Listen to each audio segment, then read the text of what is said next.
PowerMaxed Racing eSeries reaches the halfway point this evening at the spectacular Oulton Park Island circuit in the northwest of the United Kingdom.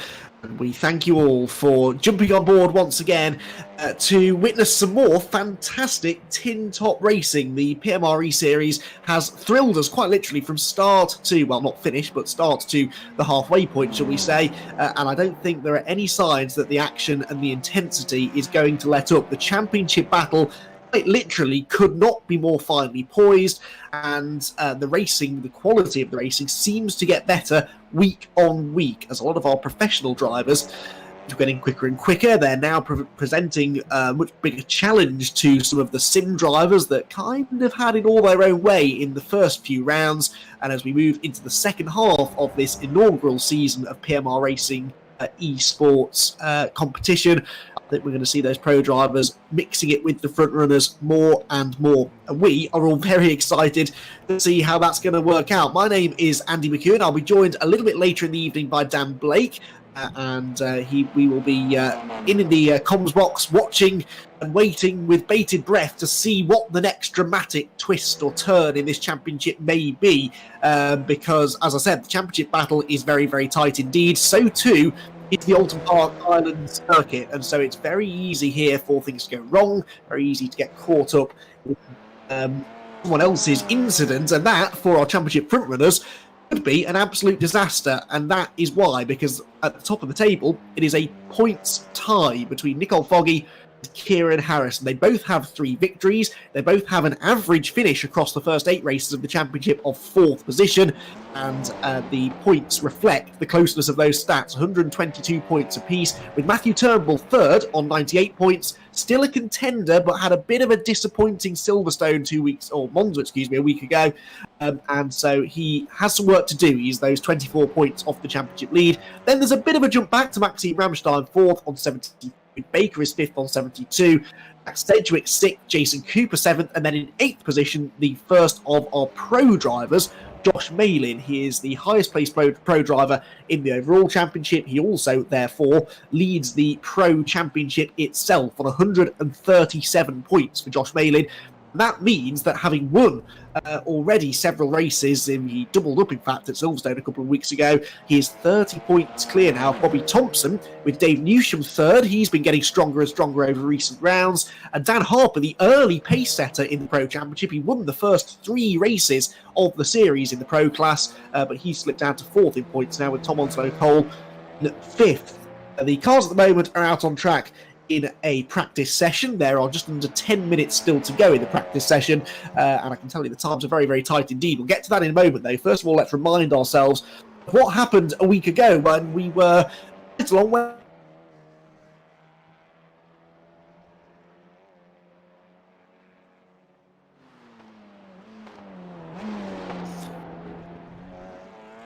Hello, I think we've had some slight technical issues there with Andy here. We can't quite seem to hear him now. I'm Edward May, obviously the pit lane reporter for this PowerMaxed eSeries, and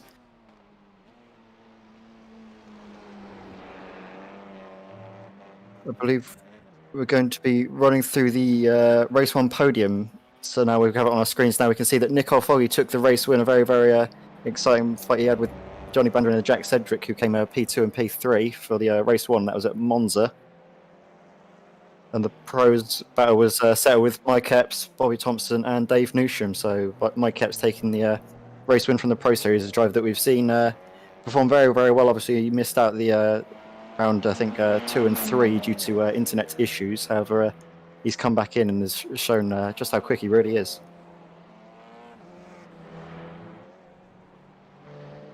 So obviously we've got the full-on tallies now.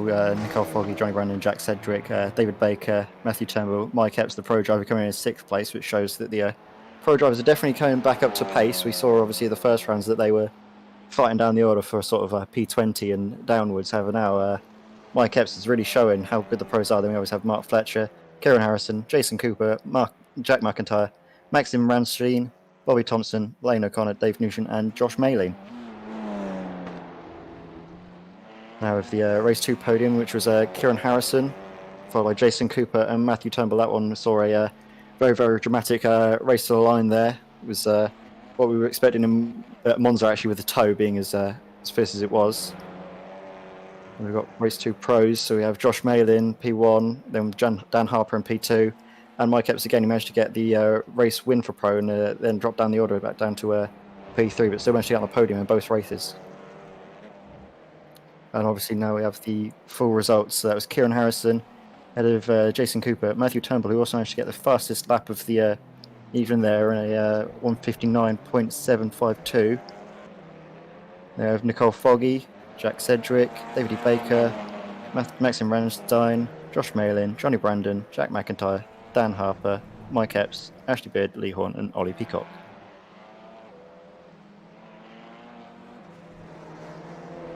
I believe Andy's still having some issues now, so we're following the cars at the moment as they go around in practice. Obviously, because I'm in the pit lane, I can't quite see everything we're seeing on track, but I can run through the times in practice, and it's Nicole Foggy who's done the fastest time in this practice session. He's currently in the pits now. He's done a 1:26.4, which is just over 0.2 of a second faster than Matthew Turnbull. He's done a 1:26.635. So we were seeing it was actually quite close. We thought it would be a very, very close fight for P1 in the upcoming qualifying session. So, Matthew Turnbull and Josh Malin were initially P1 and P2, separated by 0.02 of a second. However, now we can see Nicole Foggy has really ramped up his pace and put down a definite marker for these other guys to try and catch up to.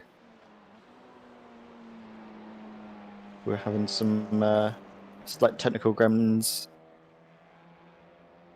Currently, we're on board with Mark Fletcher at the moment. Just going through the latter part of the lap here. The elevation changes are really something that makes this track definitely iconic to watch, and we've seen it time and time again in touring cars. This can be a real turning point in the championship where we'll be seeing the same thing in these upcoming races. Only time will really tell as we see the cars going through this first corner here, an area of the track where some guys have been finding slowdowns coming through, especially this upcoming turn here. Right on the exit is where a lot of guys have been reporting getting 1Xs, which obviously will invalidate your qualifying time. But I believe now we've got Andy McEwen back. Hope so. Can you hear me? Yeah, we can hear you, Andy. Brilliant. Oh, excellent stuff. I should warn everybody now, I believe there are a few connection issues that are hitting people up and down the country, and as often seems to be the way, I'm right in the path of the lack of connection. So if I do keep disappearing tonight, I apologise. Hopefully that's the last time that happens. Fighting to get my pictures working again, but I believe that we were riding on board with a couple of cars there during the free practice session, which is now starting to wrap up. We're getting into the final moments of the free practice session now. Nicole Foggy quickest, Matthew Turnbull second, so already seeing the championship contenders are the ones who are running the sharp end in practice. Josh Malin is third quickest though, and Josh Malin, the top pro in the championship, the pro championship leader as well, but we've been wondering when he was going to win a race perhaps, or which of the pro drivers would be the first driver to win a race. No driver so far within the pro category has won a race outright in the PowerMaxed Racing eSeries, and Josh Malin possibly is starting to establish himself as the man most likely to do so, because he's had some really good results of late, moving into the top 10 in the championship overall, looking possibly to try and get that victory today.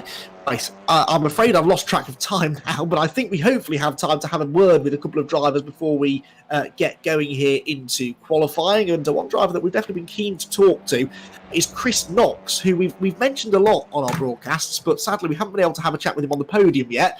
Chris joins us though here in the dying moments of practice. Chris, what are the chances that we will get to see you on the podium at some point in the near future? About 0%, I reckon. Oh, good. Confident then. Nah, I'm enjoying myself, but yeah, these sim guys are just in a different level.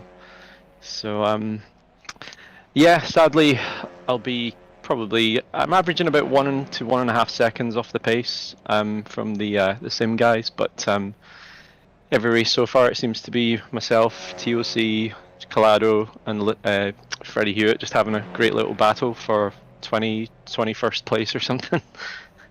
It's a shame it is for a 21st place though, because I mean that's some pretty good company to be in.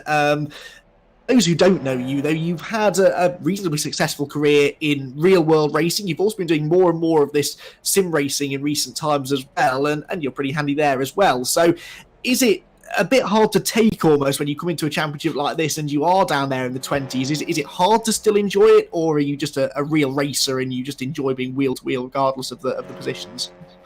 I mean, obviously, if anyone says they're not enjoying being at the front, they're kind of lying. But I'm having fun with the guys around me.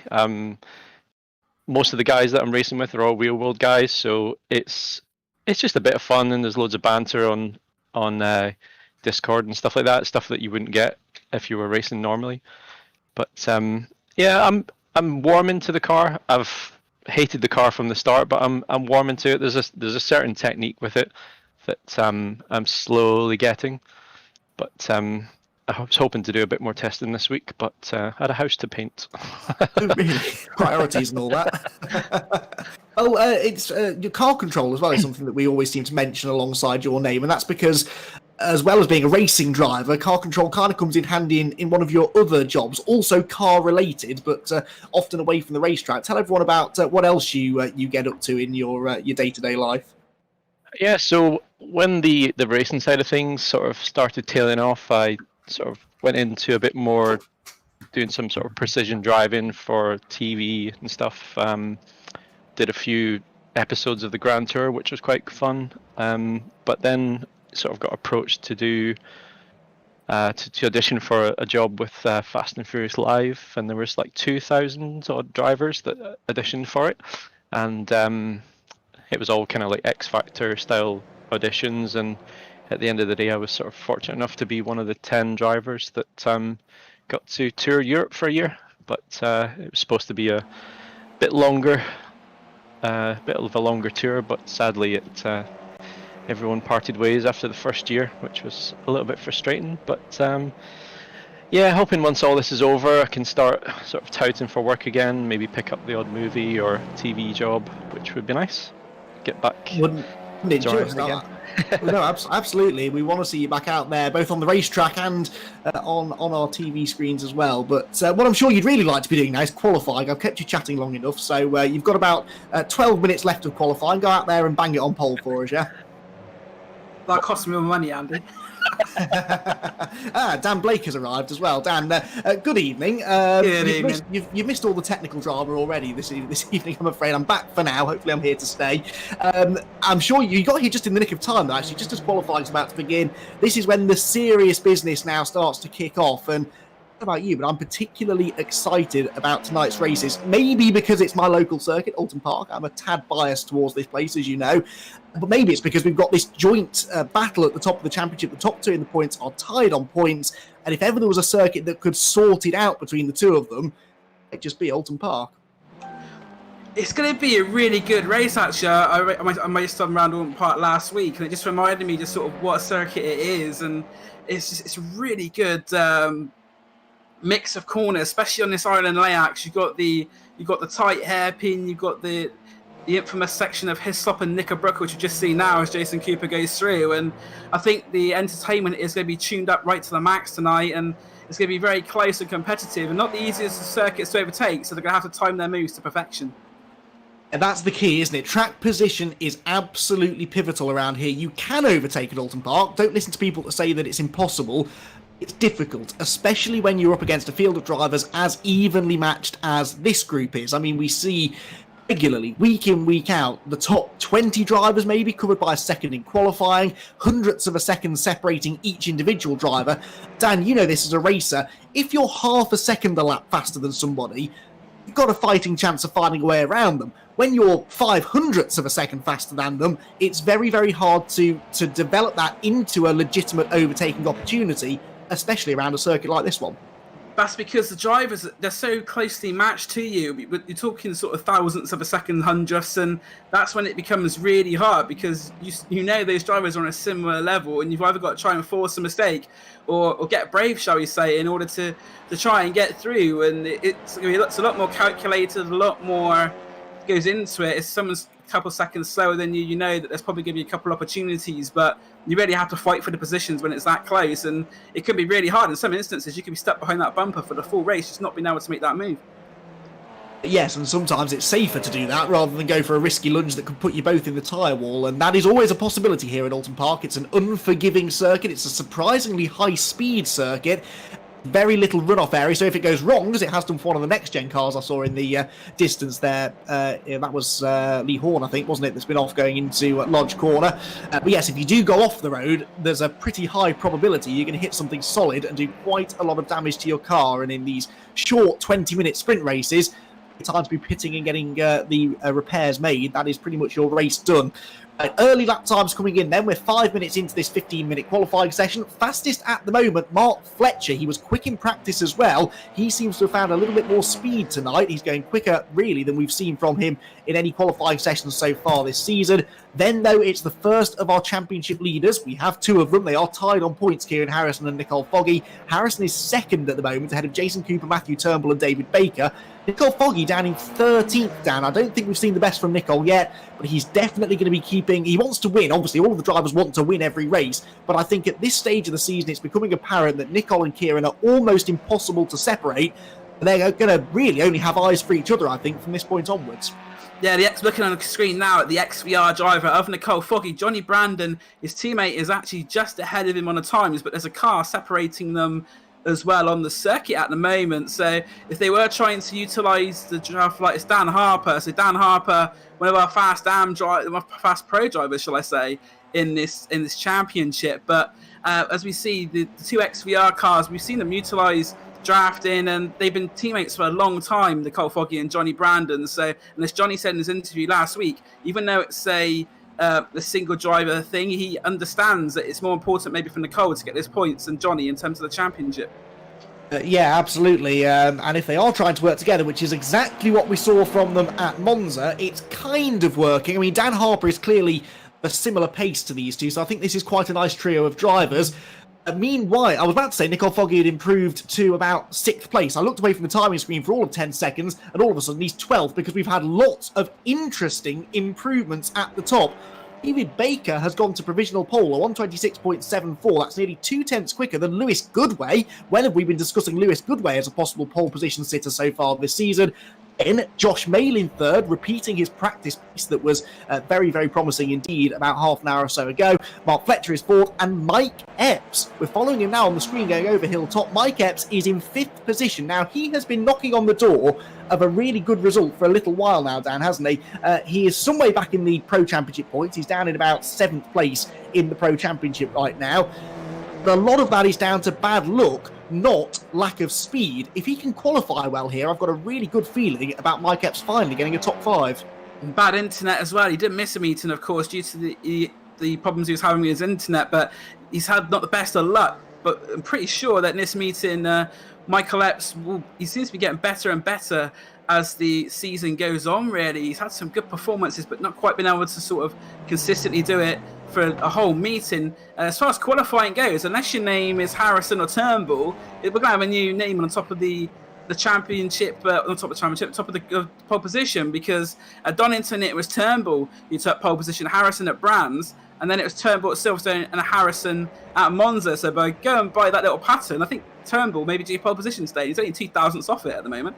Well, I was about to say he's just improved, and he very, very nearly continued the trend, but David Baker, having set an almost identical lap time, is fractionally quicker and just about managing to hold on to pole position. Dave Newsham, we saw there, up into the hairpin to all intents and purposes. He fast tracks back to the pit lane. Lewis Goodway is also in the pits, but pretty much everybody else still out on circuit. There is Kieran Harrison just behind Tom Onslow Cole in the Miltech Sport Car. Tom Onslow Cole, another driver who's been keeping us thoroughly entertained all season long. And a bit like Chris Knox was saying to us just now, he's been dicing with people like Tom Onslow Cole and Max Coates and Bobby Thompson, all drivers that we know to be really quick. They've been fighting over 21st place or so. That is not going to help Tom Onslow Cole's prospects of improving on his 17th place grid slot that he's in at the moment. He goes off up at Druids Corner.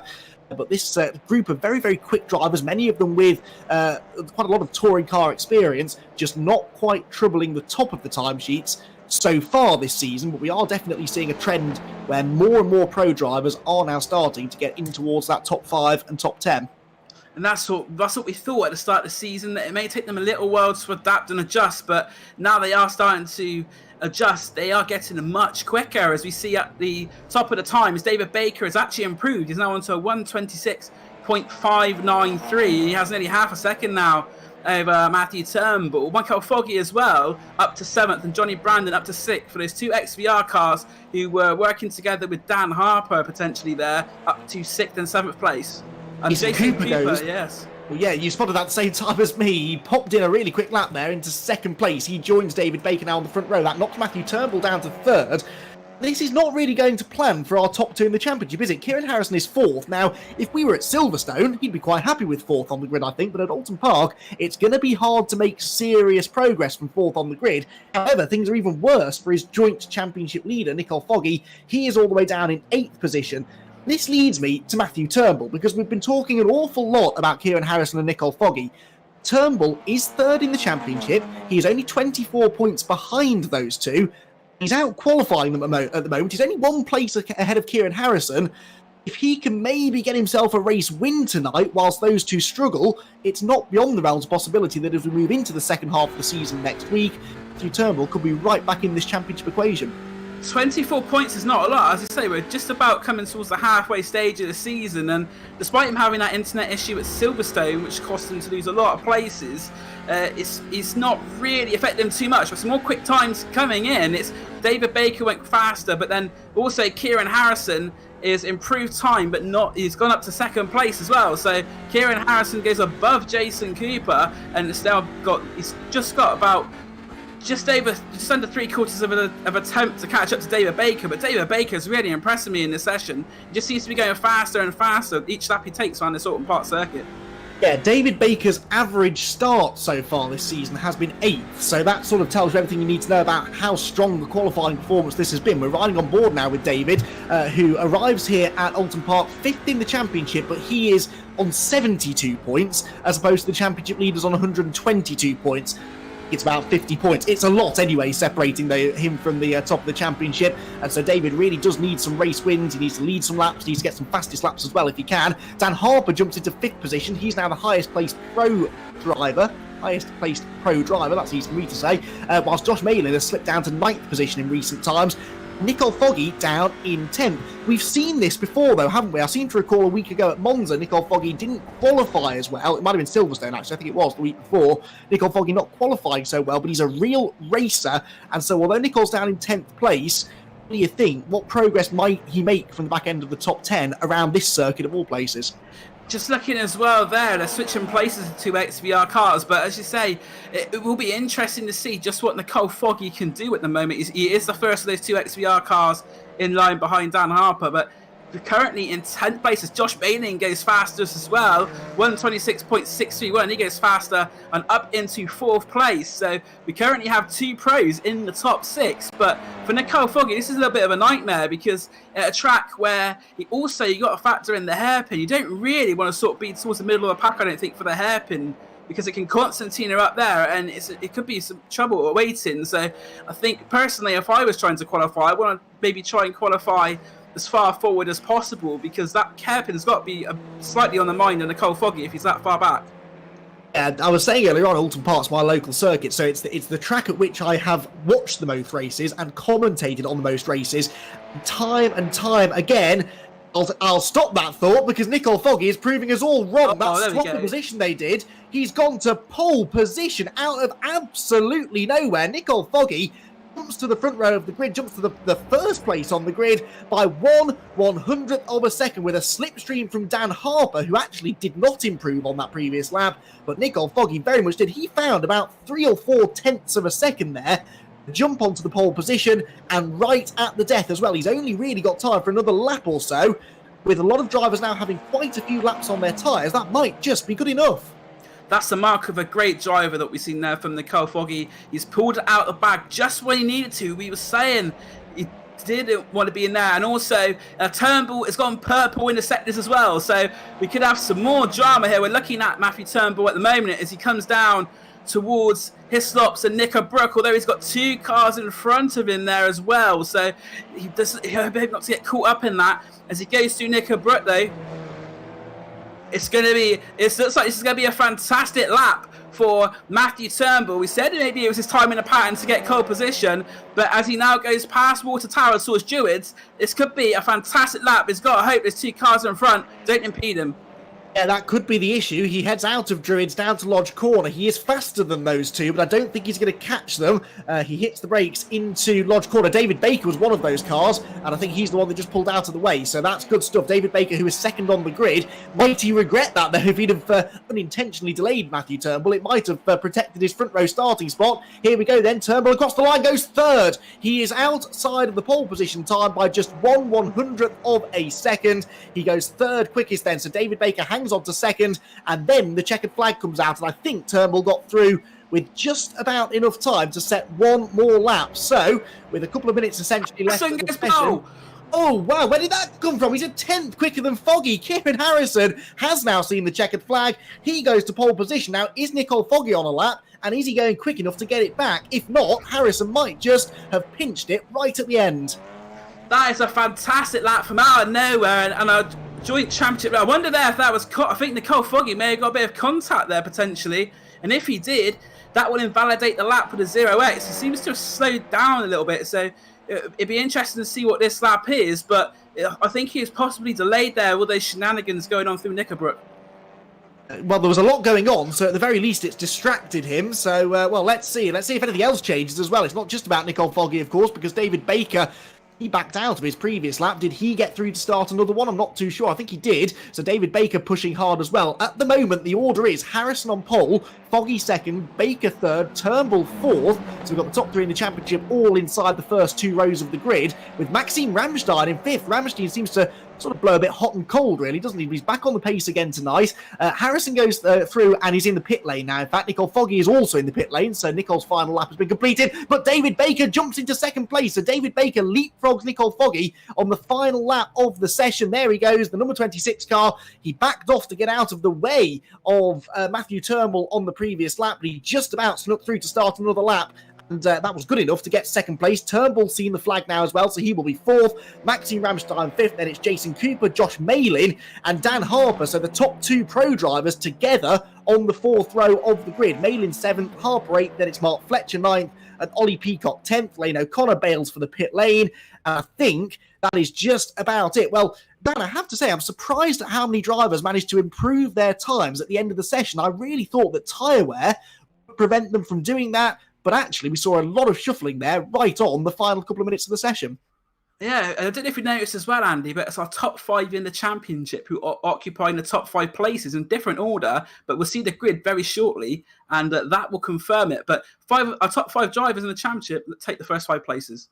That is a very good point, actually. I'd spotted the top 4 there, but of course Ramstein is also in the equation, isn't he? So here is your grid then for the opening race of the night in the PMR eSeries at Oulton Park. Kieran Harrison and David Baker share row 1 with Nicole Foggy and Matthew Turnbull on the second row together. Then it's Maxime Ramstein and Jason Cooper on row 3. Malin and Dan Harper. That could be a fascinating scrap for pro class honours on the 4th row, ahead of Mark Fletcher and Ollie Peacock. Then it's Johnny Brandon and Lewis Goodway on row 6. Row 7 for Jack Sedgwick and Dave Newsham, with Mike Epps, along with Dave actually qualifying pretty well there. He's on the 8th row of the grid alongside Jack McIntyre. Row 9 for Lane O'Connor and Lee Horn. Row 10, Bobby Thompson and Ashley Beard. Then it's Jamie Dorey and Freddie Hewitt on row 11, whilst Chris Knox and Tom Onslow Cole, they're back together again, this time on the 12th row. Then it's Callum Newsham, Ollie Wayne, Max Coates, Chris Slater, Marlon Menden, Michael Crease, and Ty Keveth to round out the field.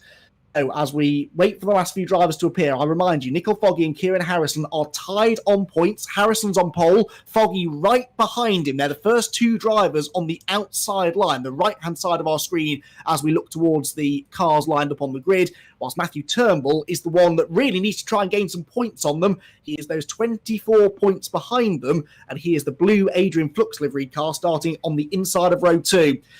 Here we go then, 20 minutes of action around the Oulton Park International Circuit. The PowerMaxed Racing eSeries round number 9 bursts into life, and it's a good start made by Kieran Harrison from pole position. Foggy's away as well, from third place, tries to pull alongside David Baker. Foggy's on the outside line into Old Hall Corner, tries to carry the momentum through, and I think he'll do it. There's a car in the barrier further back though, and who might that be? I think they've just about managed to get back on the road. There's drama in the midfield as usual. Jack McIntyre is losing ground, I can see, so too Lane O'Connor, but at the front of the field, critically, Nicole Foggy has got ahead of David Baker. That was a pivotal move, but now they head into the hairpin. This is where you really need to hold your breath. Things can so easily go wrong as the field bunches together into the tight right hand of the slowest corner on the track. Dan Harper there getting into the back of Jason Cooper, I think that was through the hairpin, but no harm, no foul. They both carry on their way over hilltop for the first time. Dan, that was a brilliant start from Harrison, but an even better one for Foggy, and he will be desperately trying now to get onto the tail of the race leader and steal this race win away. You had to make that start because he didn't want to get stuck behind Baker for too long. I think Foggy probably in race trim faster than David Baker, and what that's allowed him to do is catch up right to the back of Kieran Harrison. There's a few cars I saw going through his stops that maybe had a few issues. I think one of them was Lewis Goodway, who's dropped a lot of time and positions, but at the moment the top two starting to pull away a little bit. Kieran Harrison and Nicole Foggy, David Baker, Matthew Turnbull, and Maxine Ramstein ran out top 5, and that battle for the pro is hot as ever. It's Josh Malin and Dan Harper, 6th and 7th. Yes, so they're still in the same order in which they started, Malin ahead of Harper, but they've both gained a position at the expense of Jason Cooper, who, as you said, has had that moment. He's down to 21st place now. Ollie Wayne has been off through Druids. Ed May, our roving reporter, is reporting to us. So he unfortunately has pulled into the pit lane with quite a lot of damage. So Ollie Wayne out of the running. Bobby Thompson we follow now, running down through Dentons into Cascades. Thompson's gained 6 places on the first lap of the race. There are quite a few big movers in the midfield. Bobby Thompson's gained 6, he's into 13th place. Then you've got Freddie Hewitt, he picked up 5 places to go 17th. Tom Onslow Cole picks up 6 places to go 18th. They may be deep in the pack, Dan, but those pro drivers, time and again, do seem slightly better maybe at picking their way through the drama and gaining ground on the opening lap. Yeah, as we say, we saw that stuff going on through Hislops and Knickerbrook, and it seems there was a fair few cars involved, and the pro drivers are just using their experience that they have from their racing careers and the racecraft experience to pick through it all and make sure they're not involved in it. But Kieran Harrison and Nicole Foggy, the gap is not extending. I can hear some crashing in the background as well, so someone's had a bit of an incident. We're going to have a look at a replay here of Marlon Menden. So this is just coming down towards the chicane. So Marlon Menden's goal has gone down the inside, and Mike Epps involved in that one as well. So Mike Epps may have had a better race this time, but his bad luck continues, involved with a little skirmish there with Marlon Menden. Yeah, Mike Epps then down to 27th after that, so unfortunately that means he is not going to get the good result he deserved. Michael Crease is in the pit lane, we're seeing why now. Ooh, big impact into the tyre stack going into Hislops, and that was quite spectacular for Michael Crease. It is quite easy to do that if he's turning that a little bit too early and don't quite get the prediction right for the tyre barrier. It can do that. But talking of predictions, Nicole Foggy's predicting the move for the lead. She's going to try to go around the outside at Island Bend. It's not going to work, but you'll try and get the better drive over Hilltop towards Hislops, and Nicole Foggy on the attack, and Kieran Harrison will move over to defend, I think, pretty early here. What we definitely predicted was that this would be a close and intense battle at the front, but we also have been saying all along it won't be easy to pass. So Nicole Foggy, what he's trying to do here basically is just sit on the tail as close as he possibly can be to Kieran Harrison and try to force a mistake out of his joint championship leader. Knows that as long as he watches his mirrors and doesn't do anything stupid, he should be able to hang on to second place here. And if he goes for a lunge, if they make contact, or even if he just has to bail out of it to avoid contact, loss of momentum could allow David Baker and the rest to come through. So Foggy has to box clever here, even if he thinks he's quicker than Harrison. Settling for second is better in the long run than going for a risky move that takes them both off the road. They've lost the 8 tenths back to David Baker, they pulled as well. And as you say, these two championship contenders will be thinking of points. And Matthew Turnbull, our third driver in the championship, actually has put the fastest lap of the race in at 1:26.823.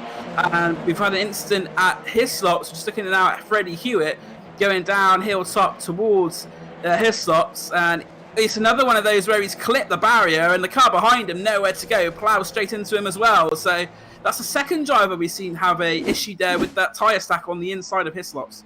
Yeah, they got rid of those tyre stacks at Oulton Park a few years ago for a reason, and we're starting to see why, because it does cause some drama if a car collects them, but fortunately, a few drivers have had their races ended now as a result of those tyres. The leaders are avoiding them so far, and this is the scrap for the lead in the Pro class. We're on board with Dan Harper. The Pro leader and Championship leader Josh Malin is in front. How badly must Dan Harper want to get another Pro class victory? He won the first 3 races in this category at the start of the season. We'd all pretty much given him the championship already by the time we arrived at Brands Hatch for race number championship. It's not been going his way since then, but now he's right on the coattails of Josh Malin. He's kept out of trouble in the early stages, and they seem very evenly matched. What do you think? Is there going to be an advantage either way here, or is it just that trap position that Malin's got that could prove to be enough to hold on for the win? It's going to be intriguing to see what happens. They're both very close in terms of pace, and Dan Harper, as you say, he won those first 3 races of the season. He had trouble connecting to the second race at Brands Hatch, which was a non-score, and from then on, really, he's been on the back foot. Josh Malin has proved a very stout competitor indeed, and has taken the lead in the Pro Championship. But Dan Harper fighting back. He's not going to let him have it easy, but there's a couple of other pros as well, just outside the top 10. Dave Newsham in 12th, Bobby Thompson 13th. So, as we say, the pros are definitely getting faster, and the fact that they're in and around the top 10 on a more frequent basis is great to see. And Dave Newsham, the BTCC race winner, of course, in 12th place, and he's just about a second behind Johnny Brandon at the moment. Yes, he is, with Bobby Thompson about 2 seconds or so behind him. Biggest mover in the race, by the way, Max Coates. He's up 9 places. Unfortunately, that only puts him 18th because Max can't seem to pull a qualifying lap out to save his life at the moment, but he's racing well, and there you can see him just in front of the wounded Tom Onslow-Cole. So Tom has quite a bit of front-end damage. Now, that won't be helping his speed through the corners. This is a circuit, as I said during qualifying, that is surprisingly quick, and there are quite a lot of corners, Old Hall, Cascades, Druids. You need to be fully committed, and Tom won't be able to do that with that front end damage, will he? No, he's carrying the speed through the corners. They're not slow corners, as you said, Andy. The Cascades, you've got Druids, even Old Hall. They are very fast corners. You need a stable race car. Josh Malin, speaking of stable race cars, fastest lap of the race, 1:26.451. So Josh Malin slots in the fastest lap, as we've got side-by-side as well here. Ollie Peacock, it looks like, just going past the Year 1 racing car, Mark Fletcher. So Ollie Peacock making some positions. Another driver that was compromised earlier in the race, Jason Cooper, on the move as well, I noticed. He's up into the top 20, up into 17th place, and he's just under a second behind the next-gen racing car, Jamie Dory. But side-by-side, going through Island Bend between Fletcher and Peacock, and that's going to allow Jack Sedgwick the opportunity to sit back and make a move. But they're going 3 abreast down hilltop towards Hislops, and hold the breath in, guys. This could get interesting.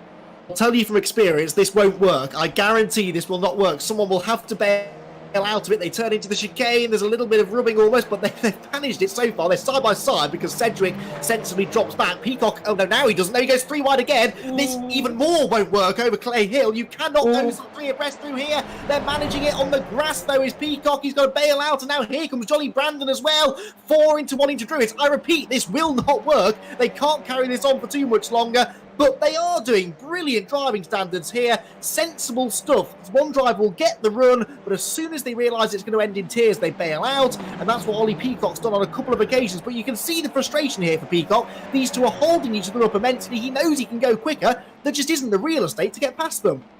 Jack Sedgwick, I think Dave Newsham's probably got the best ticket in town. He's just behind these 4. He's caught them up massively due to their fighting. And Fletcher is fighting this so hard, as is Peacock, and finally he's made the move stick, Ollie Peacock. He thought he'd probably done it when we got to this point on the previous lap, but then they decided to go 3 wide over hilltop, and very close competitive racing and very respectful as well. At any moment me and Andy were probably thinking this could end badly, but it's credit to the drivers and the professionalism involved that they were able to negotiate it without even a scrap of contact. As much as I don't want to tear us away from this, the leaders were just side by side. Oh, contact, Fletcher and Peacock. This is why I didn't want to tear us away from this. Peacock ends up on the grass. Through goes Johnny Brandon. Jack Sedgwick is also going to join in here, I think, as well. But yeah, the leaders, briefly, this lead changed going over Hilltop. On my timing screen, Nicole Foggy had a nose ahead of Kieran Harrison. We'll see if we can pick out a replay and see what happened. But Foggy has clearly decided this is the time to pull the pin and try and make the move. It didn't work on that occasion, though. That means David Baker is right back with them. Looks like we have a replay here of what happened going over Hilltop. So we see it's Nicole Foggy going down to Island Bend on the outside, Harrison on the inside, and I think Foggy's maybe going to get a little bit of a better run on the outside going over the top of Hilltop. But Foggy, yeah, he gets a better run coming out of Island Bend on the run down towards Hislop, but on the outside line, that was always going to be a bit of a tough task, and Harrison managed to slot back in front. But all this battling is now meant that instead of a 3-car battle, we now have 7 cars in quite close proximity. So it's Harrison, Foggy, Baker, Turnbull, Ramstein, Malin, and Harper. So our 2 pro drivers getting stuck into the thick of it as well, as a side-by-side again through the Island Hairpin. All contact there between the top 2 in the championship, and this was the concern for Foggy, because now David Baker sees a chance to get back between them. Remember, Baker started ahead of Foggy. Nicole got through at the first corner, but now in his determination to find a way past his championship rival Kieran Harrison, he's taking his eye off the ball a bit. He's opening the door there for David Baker. On that occasion, Baker wasn't able to make the move stick, but Nicole Foggy must feel that he is quite a bit quicker than Harrison, because I don't think he'd be taking these risks and putting himself in those vulnerable positions if he didn't feel that he could pull away once he'd made the move. The trouble is, pulling away is the easy bit. You've got to make the move first, and around the tight confines of the Oulton Park Island circuit, that ain't easy. He's tried a few times now. Might that contact deter him from trying again? I don't think it will. I think he'll try even harder now. Frustration's got to be starting to kick in. We've had nearly 12 minutes of this race, and Nicole Foggy has just been staring at the back bumper of Harrison for corner after corner, lap after lap, and the more he does it and sees the cars behind catching up into this train like it is now, it's probably a bit more high risk for Foggy to make these moves, but I think he'll want to try and at least make another move on Harrison before the end of the race. And as we say, what's the best place to be, obviously, is at the front of this pack. You don't want to be sort of stuck towards the middle or the back, or the position where Foggy's in, where he's got to think about attacking and defending. So I don't think we'll see the last of a Nicole Foggy attack in this race. Fallen back now, possibly just to try and let the tyres and the brakes cool down a bit. If you run right behind the other cars, things can start overheating. Speaking of overheating, this is starting to hit boiling point, isn't it? This battle behind, there's contact right on cue. Johnny Brandon up the inside of Mark Fletcher, got into the back of Ollie Peacock, who is driving the race of his life to keep this lot behind him. They're clearly quicker than him, but he's placing that car in exactly the right place, and he's sort of setting them all up against each other. Brandon's up the inside, there's contact there. This time it's all gone wrong, Dan.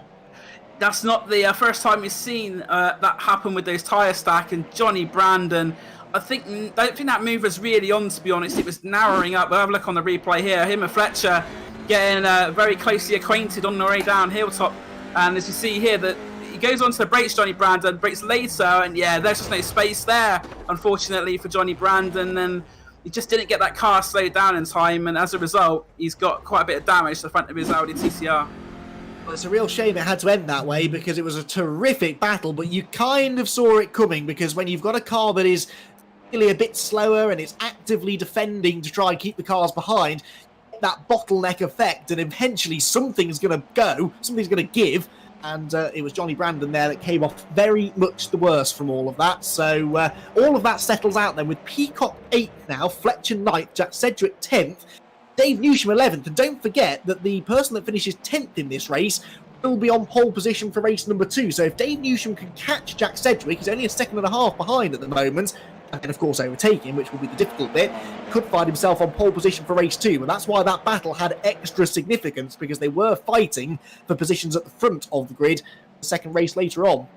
And that's a very important point to make. The reverse grid duel, the top 10 drivers, that's what for the ones who are a little bit further back, and as we can see, these top 7 drivers have pulled 6.5 seconds clear. They're not going to catch this pack in front. The best thing they can do is try and optimise their race 2 starting position, and it's been a great battle between Peacock, Fletcher, Sedgwick, and Newsham as well. But that contact with Johnny Brandon and the car of Peacock, unfortunately, I think Johnny Brandon is in a lot of trouble in the pits with that one. He's not going to be coming back out, and if he does, he'll have lost a lot of time because that car just wasn't driving straight. And the big blow for Johnny Brandon, of course, is that it will affect his race 2 starting position as well. So he's put himself not only a back foot to this race, but for the following one as well.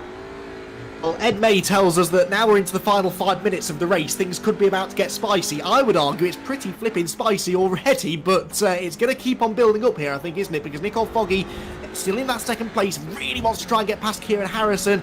He's running out of time to do it now. Dan Harper on board with also really wants to get past Josh Malin for the Pro Championship, or Pro Race win, not for the Championship League, but for the race win. And of course, if Harper wants to get himself back into that Pro Championship, and race wins really are the best way to do it. So into the final few minutes of racing then, and still we've got this 7-car train battling at the front. Just in case you thought they were the only ones having battles though, it's proved you wrong, is Bobby Thompson, who always seems to find himself in the thick of the action. He is right behind Dave Newsham, 2 British Touring Car Championship drivers scrapping away here. Lane O'Connor and Ashley Beard also want to be part of the fun. This is the fight for 11th, 12th, 13th and 14th. Entertaining as it is, though, they are losing time to Jack Sedgwick in 10th. That gap was 1.5 seconds a couple of laps ago. It's now closer to 3, so it looks as though Sedgwick is reasonably clear now in 10th position, which crucially gives him that pole position for race 2.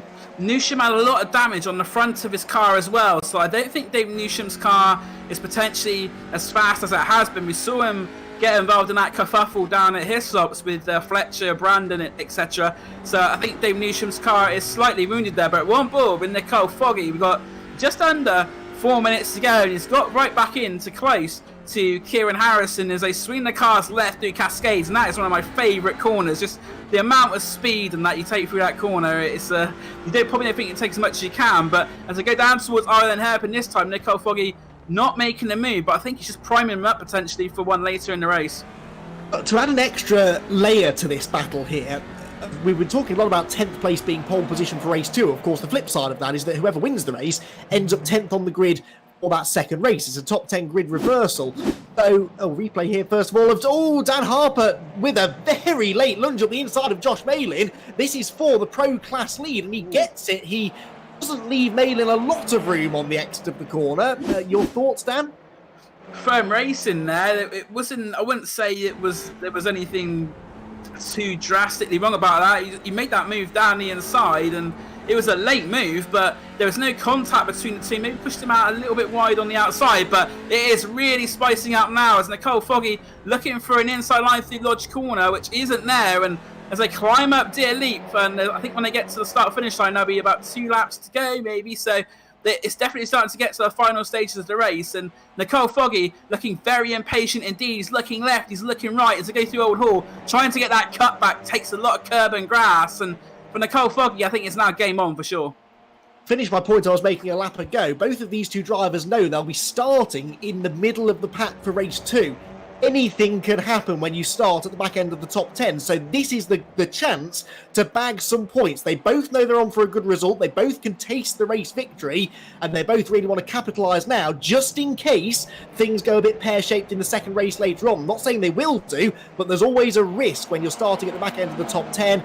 Might not score as highly from that race. So this is really game on now. Over hilltop they come. This is not really a passing area. It does look to me, Dan, as if the final sector is where Foggy is better. If he's got fresher tyres, if he's looked after his tyres and his brakes a bit better, he should be quicker through Druids, and Lodge Corner, the final turn, is probably the best overtaking opportunity on the circuit. That looks to me as if where the move might come from.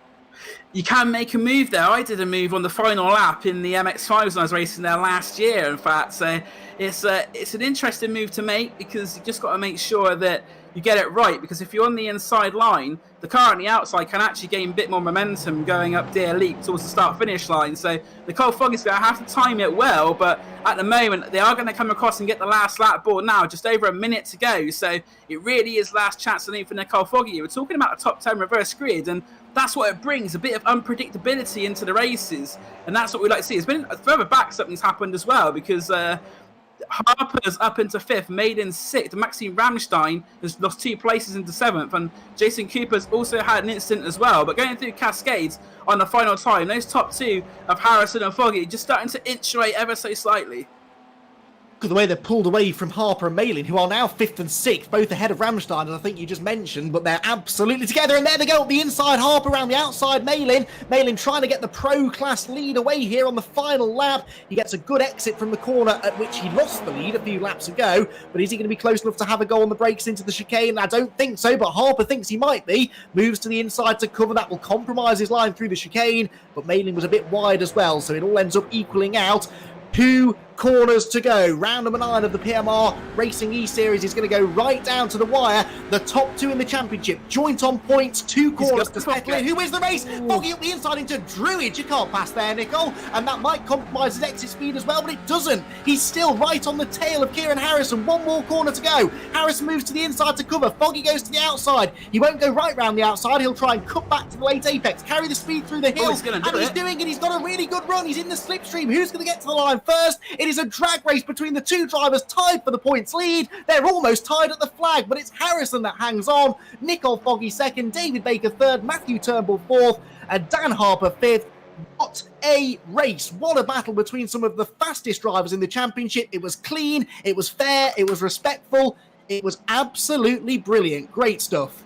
Nicole Foggy there with that move into Druids. I wasn't expecting it. You were not expecting it. I don't think Kieran Harrison was probably expecting him to make a move there, but both drivers did extremely well. I think I probably did put Kieran Harrison off a little bit. You saw him go a little bit wide into Druids, but he was able to keep the momentum and he stuck to the inside at Lodge Corner. Nicole Foggy did get a better run out of Lodge Corner. As I was saying, on the outside, you can potentially just get that bit of extra drive, but it wasn't enough. 69 thousandths of a second was the winning margin. As you see, Marlon Menden and Chris Slater crossing in line 24th and 25th respectively. But what we've seen in the first race here at Oulton Park in the PowerMaxed Racing eSeries, fantastic stuff. And I can't wait to see what race 2 holds, because I think it's going to be even more exciting with some of those drivers fighting a bit further back. So just see a replay there. Nicole Foggy got the perfect exit out of Lodge Corner up towards Deer Leap. If that start line had been a couple hundred feet maybe further down, it would be a completely different result, I think. And if there'd been another lap of racing, it might have been, because he might just have got himself to the inside into Old Hall Corner, but it wasn't quite meant to be. We're riding on board again here, Lodge, but as Dan was saying, really, this kind of started at Druids with that late dive to the inside. Now, I don't think Nicole ever really intended to overtake Harrison into Druids. We've spoken about this before, haven't we, Dan? That flash of colour in Harrison's mirrors at a part of the circuit where he wasn't expecting it might just have been enough to put him off his stride, lose him some concentration, and maybe open the door into the final corner. It wasn't to be. Harrison held on brilliantly. That was absolutely fantastic stuff between the top 2 drivers in the race and the championship. With that result, though, of course, Harrison will now claim his stake as the sole championship leader, but only by a couple of points. And, of course, they'll start the other way round now in race 2. Foggy will be 9th on the grid. Harrison will be 10th. So that is going to be a really, really interesting situation going into our reverse grid race, which is coming up shortly. Don't go anywhere. You don't want to miss it. Here's the result then. Harrison with the win. Foggy 2nd, Baker in 3rd, with Matthew Turnbull 4th, and Dan Harper with that late move he made on Josh Malin. They were almost side by side at the line as well for the pro class victory. Harper got 5th position and the class win by 14/100ths of a second. Josh Malin 6th. Maxime Ramstein was 7th. A bit disappointed. He ran 5th for much of that race until maybe his tyres went off at the end. Ollie Peacock was 8th, Mark Fletcher 9th, and Jack Sedgwick gets 10th. The pole position provisionally for race number 2. Then it was Dave Newsham, Bobby Thompson, Lane O'Connor, Ashley Beard and Jason Cooper, who recovered nicely, actually, to 15th position, having been well outside the top 20 halfway around lap 1. Then it was Jamie Dorey and Max Coates, who gained 10 positions. Then Tom Onslow Cole and Ty Keveth, who I think is the biggest mover in that race. He picked up 12 spots to finish in 19th. Then it was Lee Horn, who rounds out the top 20. Callum Newsham, unfortunately, down in 21st. He started 25th and didn't make a huge amount of progress, all things considered. Lewis Goodway is next, then Mike Epps, Marlon Menden, Chris Slater and Johnny Brandon, all drivers who had issues in that race. So too did Chris Knox. He's the first driver that didn't reach the flag. Ollie Wayne likewise, Freddie Hewitt, Jack McIntyre, and fortunately Michael Crease. Many of those coming a cropper at the chicane down at Hislops and those troublesome tyre stacks that took a few of them out of the race. Well, I need a breather, so let's hand over, shall we, to Ed May, who is up on the podium with our podium drivers. Kieran Harrison has joined him on the top step of the podium. Kieran has got another race win, but he really had to work for it. Yeah, we saw in the mid part of the race there, you, Kieran, you had to really, really fight to defend your place when we saw the charge from Nicole Foggy. That was, we were grinning ear to ear, but imagine in the car, your smile was a mile wide. Yeah, it was at the end. Wasn't until that point. It was stressful the whole way. I'm sweating now at the end of it. I just couldn't get away. I tried my best, but I don't think I had enough of a pace advantage to break out the slipstream, and it meant that I had to defend the whole race. Luckily, it's fairly doable to defend at this track, but doesn't stop it being tense. Yeah, definitely. Speaking of defending and stuff, you're going to have to try and make your way through the field. You're going to have a lot of guys trying to defend the positions from you, and also as a result of this reverse grid, do you think you can sort of make a charge for the remainder of the championship? Obviously, you're doing very well in the championship at the moment, but do you think you can take this all away? I'm certainly hoping so. In situations like this, starting in P10, it's just going to be about survival and sticking around that sort of position, moving up where I can, but just getting consistent points towards the championship is the main aim for me. Yeah, well, we'll wish you the best of luck, and that was a very, very great show you put on for us, Kieran. Thank you very much. Thank you. Thanks, Ed, with Kieran Harrison, our race winner. Nicole Foggy was second and very nearly ended up with the race win, Ed. Second place, though, and a really, really entertaining battle. Yeah, really, really good there, race from you, Nicole. You seemed to try and get the measure of him at the start, but then dropped off. And towards the end, we saw that you tried a last-ditch maneuver. Were you really trying to go for that win, or were you more thinking of banking second place? Hello. Yeah, I was. I mean, it's really tough to pass around here, and I thought I might as well go for it. There was a little bit of a gap behind, and it seemed like the attacks I'd done on Kieran before didn't, apart from the wee mistake I made bumping into him at the hairpin, didn't really cause as much of a closing of the gap behind as normal. So I thought I might as well go for it. It's the last lap. Just go for it, see what happens. Well, yeah, we can also see that you managed to finish behind Kieran in that race, but you're finishing ahead of him in this next one. Obviously, for the championship, you're going to want to try and get down the road as fast as possible. You're going to be thinking more about trying to survive it through. Or you're going to try and get some cars between you and Kieran. Maybe some cars, but I'm a bit wary of the hairpin in traffic, and also the chicane for sure is a dodgy one side by side. You have to trust the other driver and also not make a mistake yourself. So I definitely a bit more cautious on this one, I think. Yeah, we've seen some great driving tonight from you and from everyone else. So we'll thank you very much, Nicole, and let you get back to your celebrations and prepare for the next race. Nice one, thank you very much. Ed and Nicole, and finally David Baker, who is on the podium in third place. Ed. Yeah, David, that was a very, very good race. You weren't able to get away off the line quite as well as you would have hoped, and you ended up dropping down from Nicole. And I think that was it for you. But you wanted to, I guess, bank the podium. Was that sort of your take on the race as well? Pretty much just that little bit of wheel spin, and there goes the position. And it is so hard to pass around here, particularly with Kieran and Nicole up ahead of you. You know, those guys don't make mistakes. So yeah, just playing for third. I was probably like the most stressed I've been in a long time, because I just didn't want to take the leaders out, but I knew if I dropped any further back, I wouldn't be in an interview with you guys. So all to play for. Well, we're very glad to have you into the interview room. You're going to be starting just ahead of the guys you were behind earlier, Nicole Fogg and Kieran Harrison. You say they don't make mistakes. You're going to be worrying a little bit from any pressure from them, or are you going to be seeing to try and get up the order? I'd like to get up the order, but I think surviving lap one round here with the reverse grid is going to be key. But it looks like everybody was pretty well behaved in the first race, so fingers crossed. Yeah, we saw some great battling for position sort of around about the 10th marker, but we're sure that you'll be able to get through the order, and very well done, David. Let's hope so. Well, there you go. I can't tell whether he was confident about race 2 or nervous, but maybe a mix of the two. I think that sort of speaks for us all, doesn't it, after that? Yeah, quietly confident, I think. Yeah, we'll go with that. I'm sure that's what he'd tell us. Right, final person that we're going to bring in just before we go to our quick mid-race break is a man that we've spoken to a couple of times already this season, Josh Malin. And Josh, I thought we were going to be talking to you as the Pro Class winner. Not quite in the end, but that was a heck of a battle you had with Dan. Yeah, it was a good race. I thought I was going to be Pro Class winner until Dan sent it up the inside. But that was a forceful move, and respect to him for that, because that was great to race against him as always. I mean, you know, when you've got someone like Dan Harper behind you, that you can't rest for a minute, even though everyone tells you that you can't overtake at Oulton Park. If you leave the door even slightly ajar, someone of Dan's experience and canniness is always going to have a go. Always, yeah, he's always going to stick his nose in wherever he can, and fair play to him. I mean, that was he caught me totally off guard, and I'm sort of quite glad I saw him, because if I didn't, then there would have been a carnage. So, but yeah, no, that was a really good race. Really enjoyed that. It was, and of course, the one benefit of all of this is you'll now start ahead of him again for race 2. You're going to be on the third row of the grid. Yeah, fifth on the grid you should be with the grid reversal. So kind of a place or two higher than you were on the grid for the last race.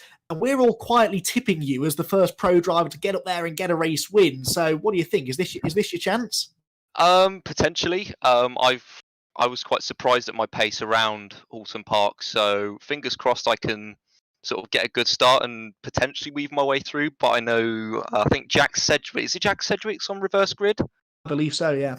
Yeah. So he's going to be certainly hard to get past. So it's we'll have to wait and see, but I'll give it my best shot as always. Well, we believe you on that, definitely, Josh. And we've been really enjoying watching you battling with Dan tonight. So more of the same, please. I'll try my best, no worries.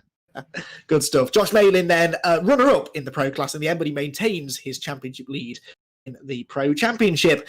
And then we're going to take a very, very short break because we need to go and change servers for race number 2. We will be back, though, very shortly with our second race, the reverse grid race that will, as Josh Malin said correctly, see Jack Sedgwick and Mark Fletcher at the front row of the grid. We'll also have an interview from Freddie Hewitt coming up just after the break as well, a very popular club-level racer in the UK, but someone who's also been making rather a name for themselves on iRacing and in general in sim racing over the last few months. So plenty still to come. Don't go anywhere. I'll allow you to go and boil the kettle or something, but don't spend any longer away from your TV than you need to. Plenty more racing coming up shortly from the PowerMaxed Racing eSeries here at Oulton Park.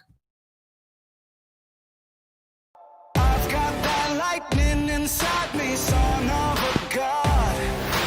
I'm like a titan that's rising, oh, just you watch. I'm stepping into fate. There is no time to waste. I've got that lightning inside me. This is how legends are made.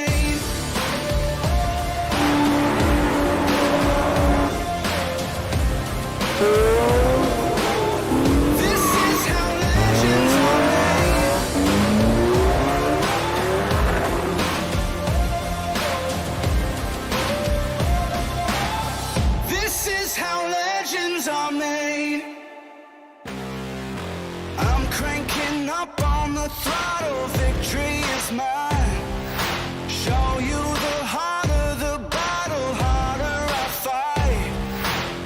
I've come too far to quit. Step back, I'm going in. I'm cranking up on the throttle. This is how legends are made.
Welcome back, everyone, to the PowerMaxed Racing eSeries. The 10th round of the championship is just about 5 minutes away because we're getting ready for our second race of the night here from Oulton Park, the reversed grid thriller.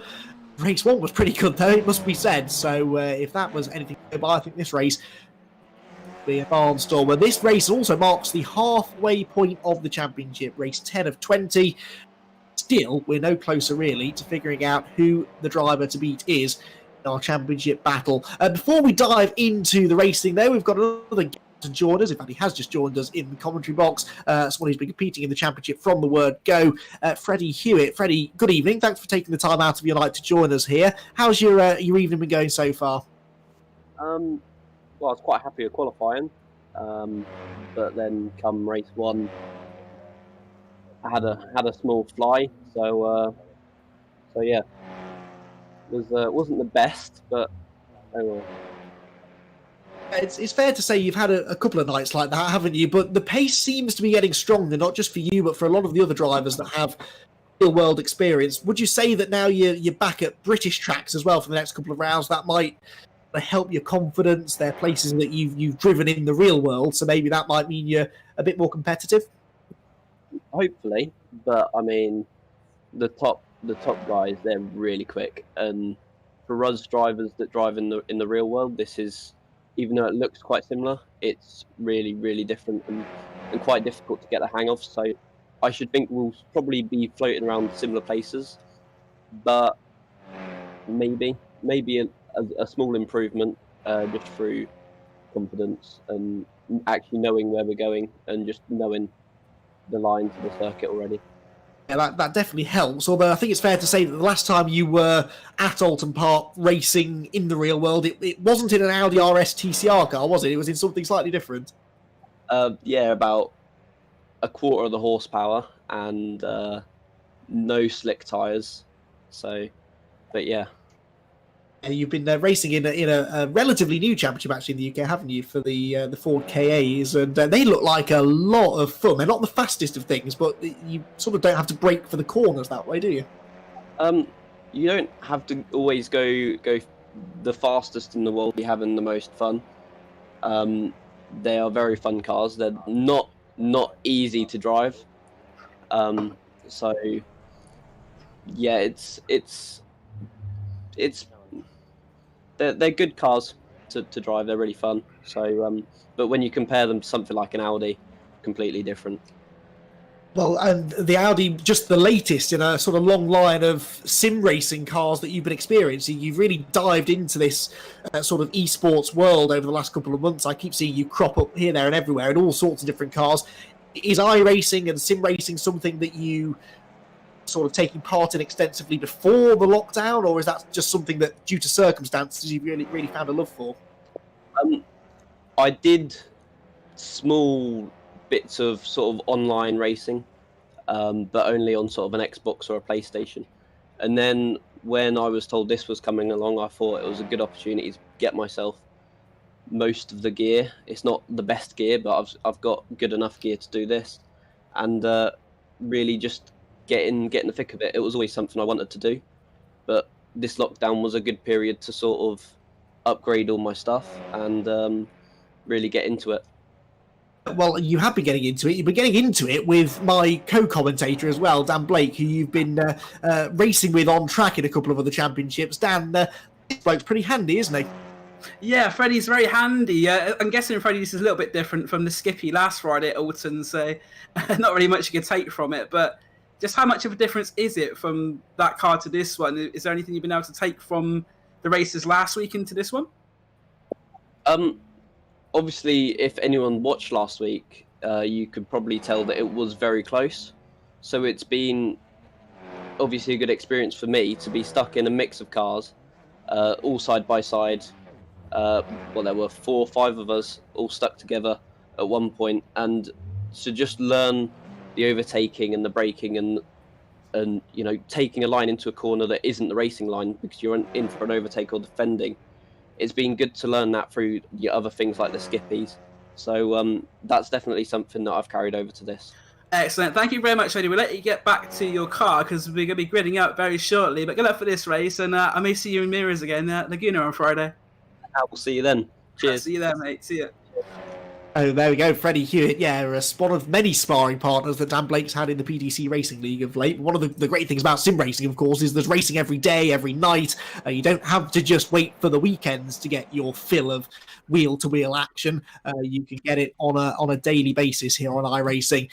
Speaking of wheel-to-wheel action, I think we're going to see a bit of that over the course of the next 20 minutes because race number 2 is being gridded up. The cars are lining up on the grid, and here is the order in which they're lining up. It's the top 10 reversed, remember, from the result of race 1. Jack Sedgwick and Mark Fletcher on row 1, therefore, with Ollie Peacock and Maxime Ramstein. Keep an eye on him, maybe, to get his first win. He lines up 4th. The same could be said of Josh Malin and Dan Harper, the top 2 pro drivers who share row 3. And then the top 4 from race 1. Matthew Turnbull needs a good result, realistically, to keep himself in real championship contention here. He's got David Baker behind him. Then the top 2 in the championship, top 2 from race 1, Nicole Foggy, Harrison are on row 5. Then it's Dave Newsham, Bobby Thompson, Lane O'Connor, and Ashley Beard, whilst Jason Cooper, Jamie Dorey, Max Coates, Tom Onslow Cole, Ty Keveth, and Horn round out the top 20. Time to go through the rest of the grid, though, because the red lights are out. We're away and racing. Jack Sedgwick in the pink and green car on the outside line chops across the nose aggressively of Mark Fletcher, but Ollie Peacock is quicker than the pair of them. Remember, these 3 diced away in race number 1, and it all went a bit wrong at the chicane. They get it right this time through Old Hall Corner, but it is side by side for the lead. On the inside line for Cascades is Peacock. On the outside, Jack Sedgwick. Mark Fletcher still 3rd. Dan Harper's 4th, already ahead of Josh Malin in the battle for the Pro Honours, and there's contact out of Cascades Corner there. Ollie Peacock eases Fletcher out onto the grass, and with it holds on to the race lead with Sedgwick, Fletcher up into 2nd, goes to the outside. They're all arriving at the hairpin at once, and Dan Harper there in the mix on the outside line, trying his best here to get himself into a race-winning condition. They are all through the hairpin in one piece just about, but that was a very, very entertaining first few corners, Dan. It was like race 1 all over again. Oh, wait, the contact there. The Ramstein it's Josh Malin into the back of Maxime Ramstein, and he may get a slowdown penalty there for cutting the SERs. That's very unlucky for Maxime Ramstein. Nothing he could really do about that. He took the nudge from Malin, and as we've seen before, a first lap slowdown in iRacing is killer. And for one of our top 5 championship protagonists, Maxime Ramstein is going to have a lot of work to do now. All of that going on just in front of Kieran Harrison and Nicole Foggy, who are 7th and 8th respectively. Harrison already ahead of Foggy. He's gained 3 positions, and he could gain more if the lead battle continues to intensify. Into Lodge Corner they go for the first time. It is going to be Ollie Peacock that leads the opening lap of racing in race number 2 here at Oulton Park. Mark Fletcher is 2nd for year 1 racing. 3rd place Jack Sedgwick. 4th Dan Harper. We're on board with Fletcher in 2nd position. Into Old Hall Corner he goes, and sideways for the leader Peacock. That gives Fletcher the run off the corner, but then they start to stack up again. This has got drama written all over it. Side by side into Cascades Corner. Fletcher on the outside line. Keep an eye on Sedgwick in 3rd to get up the inside, which he does. And unfortunately, there's no way there that Fletcher could turn into the corner. Somehow, though, despite being on the outside line, he hangs on to 2nd place. But this, I think, Dan, is going to be the story of the race. You get these little pockets of activity, and every time the drivers get side by side, like they are doing now, it stacks everyone else up and gives the drivers behind a chance to attack as well. Another Dan getting involved there was Dan Harper. He got a good run out of the exit of the hairpin and was alongside Jack Sedgwick there, but just has to tuck in behind. So Dan Harper giving them a lot of hassle. We've said all season we're waiting for a driver to take the overall victory here, the first pro to do it, and Dan Harper at the moment putting himself in a good position to do so, but he's under a lot of pressure from behind as well. Matthew Turnbull 3rd in the championship is 5th. Then we've got Josh Malin, Kieran Harrison 7th, Nicole Foggy 8th. Bobby Thompson's had a good start up into 9th place, and then Jason Cooper rounding out the top 10. But Dan Harper is holding on at the moment to these top 3, and he's got some pressure from behind though for Matthew Turnbull. Is that Peacock off? It is. Ollie Peacock has had a moment going through Lodge Corner, and that is going to drop him way down towards the bottom end of the top 10. But what that has done is freed Mark Fletcher. And also, it splits Harrison and Foggy, because Nicole Foggy was not that close to the back of Kieran Harrison, and so Peacock has been able to slot into 7th place right between them. So that means that now there is a car between the top 2 drivers in the championship. There is Nicole Foggy. The green car in front is Peacock, and then the blue and white in front of him is the championship leader, Kieran Harrison.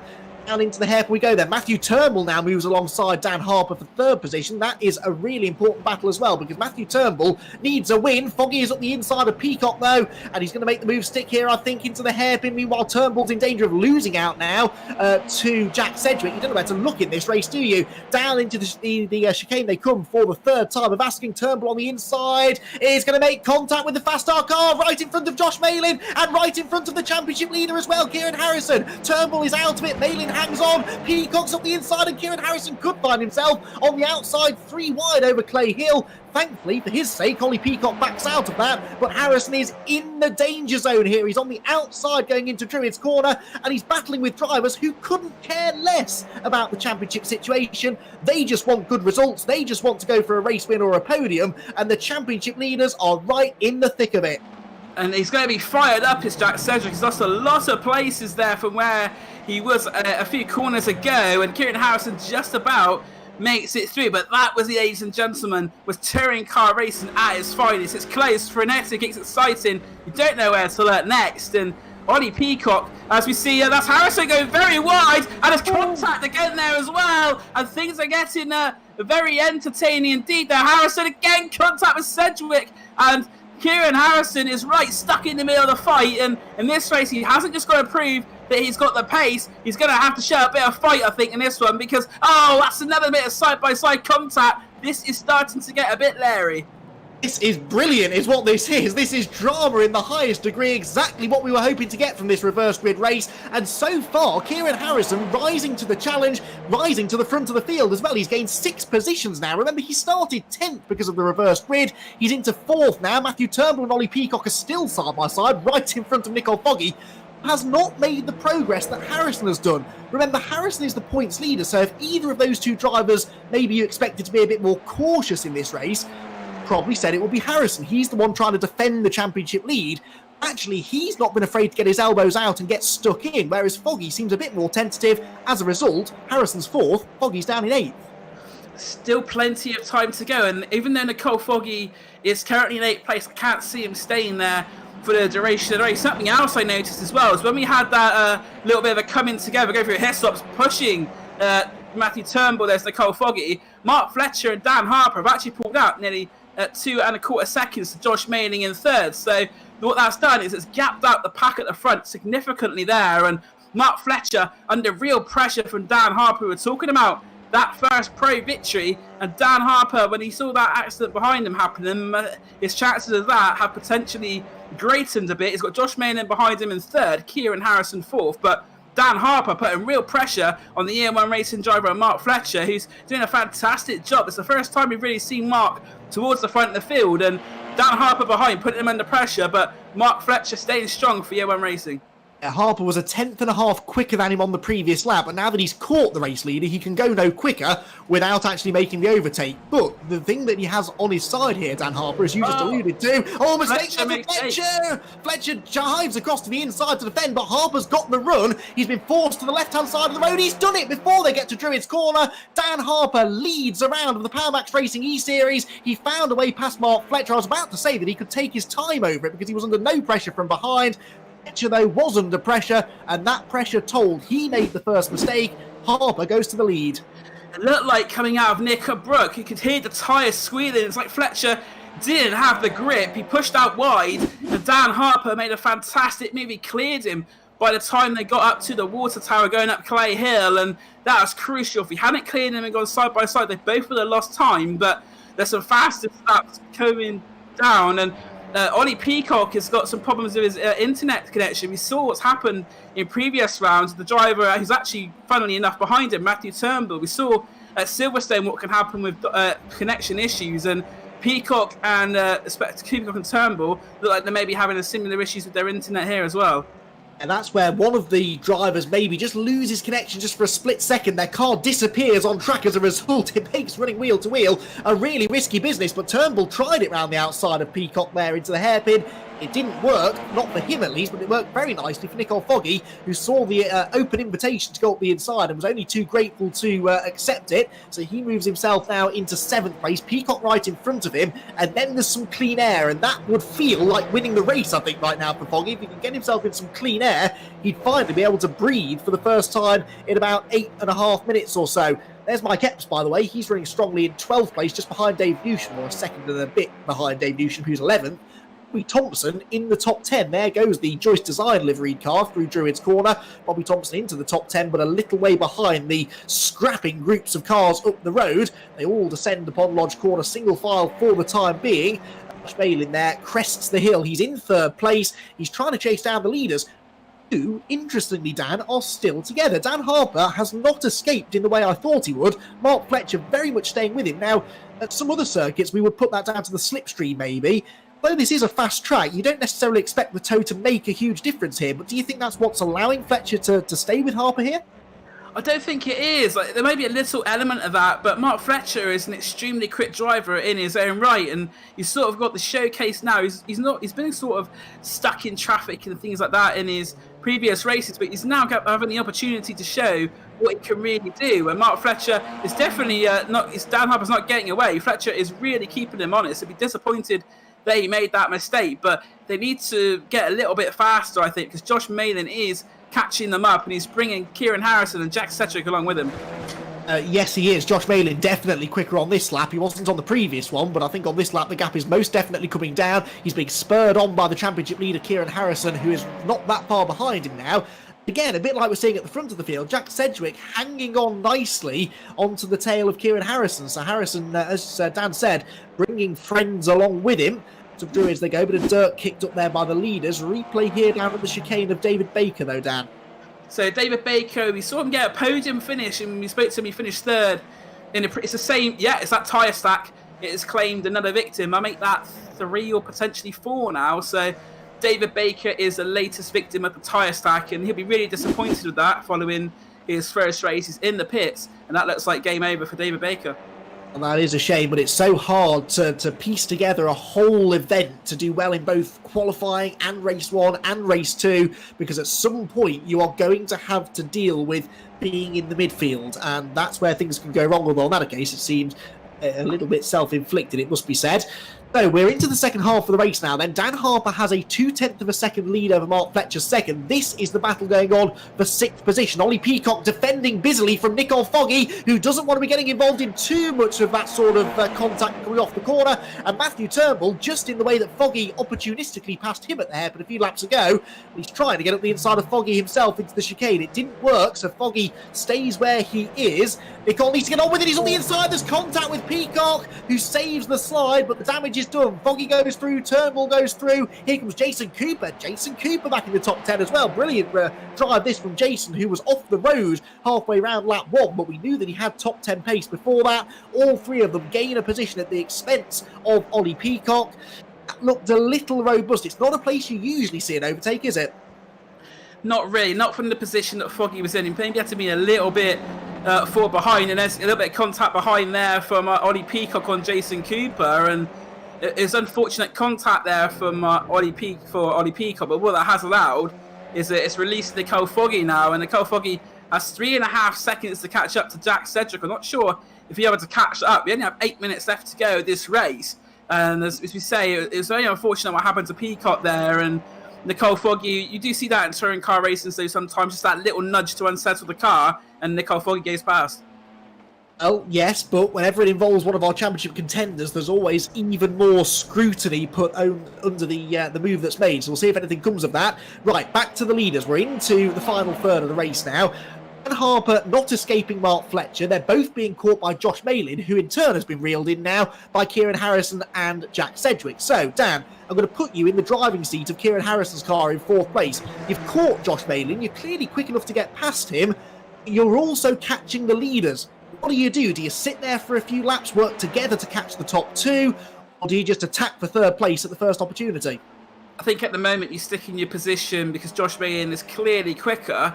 Give it maybe a lap or 2, and if you caught back up to them, then that's the thing. But you don't, at the moment, while they still got touch the first 2, you don't want them getting away and it's an interesting thing you get in racing. You've got these dilemmas to make, and although Kieran Harrison may feel he's a little bit quicker than Josh Malin, does he want to lose the time to get past him? We know Josh is going to be hard to overtake, and we've seen in this Audi TCR, scrapping can cost you a second and a half easily, and with there's still 7 minutes to go, there is still the opportunity that Josh Malin could get onto the back of Mark Fletcher and they could get a better result. But Kieran Harrison, especially though with Nicole Foggy in 6th place, may not feel as much pressure as if it was Foggy on his back bumper. Because Foggy, having got through into 6th, is still 4 seconds behind this group, so there's not much chance that Foggy's going to catch them unless they start really tripping over each other, which the leaders might be about to do, because Mark Fletcher couldn't be much closer to Dan Harper as they go over Hilltop, and Dan starts defending now into the chicane. This isn't really a place where I would expect to see many overtakes made, but Dan Harper doesn't want to leave the door open just in case.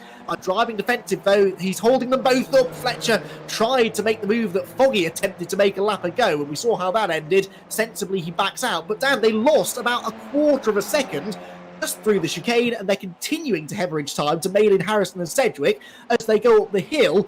This is what those cars in 3rd, 4th and 5th want to see. As soon as Fletcher starts forcing Harper to defend, that gap will start shrinking very, very quickly.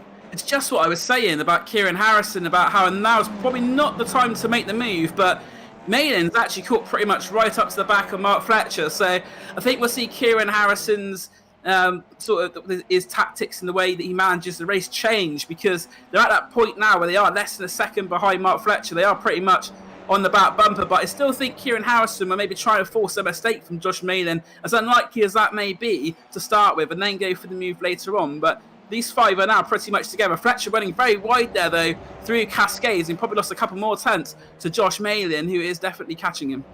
And Harrison looks like he's on his toes again now, doesn't he, though, to get past Josh Malin. Into the hairpin they go. Meanwhile, Callum Newsham getting involved in some fisticuffs here as they come across the start-finish line. Rather unnecessary fisticuffs, it must be said, with Chris Slater there in the RAF car. Callum Newsham in the Maximum Motorsports car and gets a nice switchback. But Maximum Motorsports are running a competition in conjunction with PowerMaxed tonight. If you share the live stream on social media, so the Facebook live stream, anyone who shares it will be entered into a random draw to earn themselves some Maximum Motorsport goodies. So if you are watching on Facebook, share the link and you will possibly be able to win a bag of treats courtesy of Maximum Motorsports. So there you go, their car gaining a position. What better time to share the stream than right now? And they're going to leave that open until Friday as well. So even after the race night is finished, get sharing. And it has a double effect. 1, you can win some stuff, and 2, we get to share this magnificent racing with everybody else. I know there's a lot of motorsport fans out there itching to get back to the racetrack. This really is the next best thing, and at times today I've almost forgotten that I'm watching a sim game here, because it really has felt like I'm back at Oulton Park on a hot summer's day enjoying some top level touring car racing. Which, Dan, this lead battle continues to intensify. Only 1.3 seconds now covering the top 5 cars. Exactly, they're very close together, but Dan Harper, each lap that he carries on his ears, is closer to that. Oh, Josh Malin now, I was going to make a point, but Malin in a little bit of contact there into the back of Mark Fletcher. That puts him through into 2nd place, and Mark Fletcher won't be too happy about that. Kieran Harrison trying to benefit from that as well, down the inside of Mark Fletcher, and this will be extra points for Kieran Harrison. Gets the brakes towards Hislop. Fletcher tried to fight him hard round the outside. Fletcher's not going to be giving this one up without a fight, but Kieran Harrison makes it through into 3rd place. And as I was saying, the chances of us getting that pro winner with every lap that Dan Harper makes in at the front, it's going to increase the chances. But now Josh Malin in 2nd place as well. So Dan Harper, not only has he got to think about the potential to win this overall race, but his main competitor for the Pro Championship as well, Josh Malin, is behind him too. Exactly, we've been teeing this up all night, haven't we, that we could get a pro driver winning a race, and the top 2 pro drivers really in the championship, the 2 fastest at least, found themselves in positions 1 and 2 as we head into the closing minutes of racing here from Oulton Park. But Kieran Harrison, the championship leader, is in 3rd position now. What a calculated drive this has been from Harrison. This really has been a drive out of the Alain Menu, Ivan Muller, Fabrizio Giovanardi textbook of how to win a touring car championship. He's had pace, but he hasn't forced the issue. He's sat back, he's waited for the situations to develop in front of him. And as soon as it was safe to do so, pulls out and makes a pass, takes advantage of someone else's battle or mistake or contact, as he did there. As a result, the risks that he's taking are lower, but he's still picking up lots of points compared to his championship rival Foggy, who is still down in 6th position. So it's working well for Harrison at the moment, but he's got a grandstand view now of this fight for the lead. And Dan, I really don't know which of these three drivers is the favourite. I always say at Oulton Park that track position is king. I'm not convinced Harper's got the tyres left at this stage of the race to hang on from this baying pack of cars behind him. Time is running out as well. We've got about a lap and a quarter to go in this one. And Kieran Harrison, I think, maybe fancying his chances for a second place. He won't make any unnecessary risks. But we saw there going through the hairpin, the attitude and body language of that car is not one of a defensive, I'm settling for third place. It's one of, I'm still going to try and push forward if I can. Dan Harper, that'll be music to his ears as he goes through Lodge Corner for the penultimate time, and they will get the last lap board through this time with a minute left on the clock. So Dan Harper leads, Josh Main in second. The championship leader third is Kieran Harrison, Mark Fletcher fourth, and Jack Sedgwick fifth. But I think any of sort of these top 4 or 5 cars could potentially make a place because they're so close together. It just takes one mistake, one misjudge of braking to change the order. But Dan Harper at the moment, it seems to be in a pretty safe position at the moment. He'll be happy just to have that small little buffer. Josh Maynard runs very wide though on the exit of Cascades, but Dan Harper going towards the Island Bend for the final time. Typically tense Oulton Park race this, but even more so given the fact our points leader is right in the middle of it. Again, surrounded by drivers who don't have to worry about points. They're not worried about the championship. They've all got their own agendas. They just want to win a race. Down into the chicane we go though. Half a lap remains here in this second race of the night at Oulton Park. We've been treated to arguably the best touring car racing that we've seen so far in this PowerMaxed Racing eSeries. The action really is getting better week on week. And there are just 2 corners remaining now to settle it. Dan Harper's got a half a second cushion, though, over Josh Malin in second. So it's really more about the fight for second. How big of a risk does Harrison take here? I think he might be quite happy for third position. Good run through Druids there for Malin as well. So he detaches himself yet further from the third place car into the final braking zone. I'm not sure anyone's going to be close enough to have a lunge. Dan Harper is going to do it, though. He comes out of Lodge Corner for the final time. And for the first time in the PowerMaxed Racing eSeries, a pro driver wins. It took until the halfway point of the season, but it's the Irishman Dan Harper who won his class in the first 3 races of the season this year, finally getting himself an outright race victory. And it's a pro 1-2, which again 4 or 5 weeks ago we would have laughed at you if you'd have told us this would happen. But Josh Malin and Dan Harper have both risen to the occasion. They get themselves a 1-2 with the win. Malin second, Kieran Harrison in third, though, a champion's drive to third, and he will have probably the healthiest championship margin that any one driver has had so far as we head to Snetterton next week. It's then Mark Fletcher fourth, Jack Sedgwick fifth, then Nicole Foggy, Matthew Turnbull, Jason Cooper, Ollie Peacock, and Bobby Thompson round out the top 10. Dave Newsham just missing out on the top 10 by 6/10 in 11th place. Some good drives from drivers further back as well, but that was a fantastic race that Dan. So many feel-good stories there, weren't they? We finally get a pro winner. We get 2 of them in the top 2 positions as well. Really impressed with the drive that Dan Harper and Josh Bailey just put in, but it's hard not to wax lyrical about Kieran Harrison. That really was a champion's drive. He definitely showed his championship pedigree there. There's times that he could have made moves, he could have lunged in, but he was patient. He knew that Foggy was behind him, he knew Turnbull was behind him, and if he's finished third, he still gained points. But as you say, it's a historic moment for the PowerMaxed Racing eSeries. Dan Harper taking the pro victory. We see many historic moments in touring car history, such as Matt Neal in 1999 being the first independent driver to win a touring car race, and it's sort of got that sort of feel about it, a first for the PowerMaxed Racing eSeries, although unfortunately for Dan Harper, he won't get $500,000 this time. If only, eh? Maybe we'll have a word with Simon McNally, although I'm pretty sure I know how that conversation would go. So, as we see a replay on the screen of the pass for the lead, let's remind ourselves of what the result was. Dan Harper wins, Josh Malin second, and Kieran Harrison gets third to extend his points lead. Then it's Mark Fletcher in fourth position, Jack Sedgwick fifth, Nicole Foggy sixth, Matthew Turnbull seventh, and Not going to say he's out of it, but 7th place definitely not the result he was hoping for. He's just not had the outright speed at Oulton Park for whatever reason. Jason Cooper is 8th, Ollie Peacock 9th. Bobby Thompson with a really good drive to get 10th position.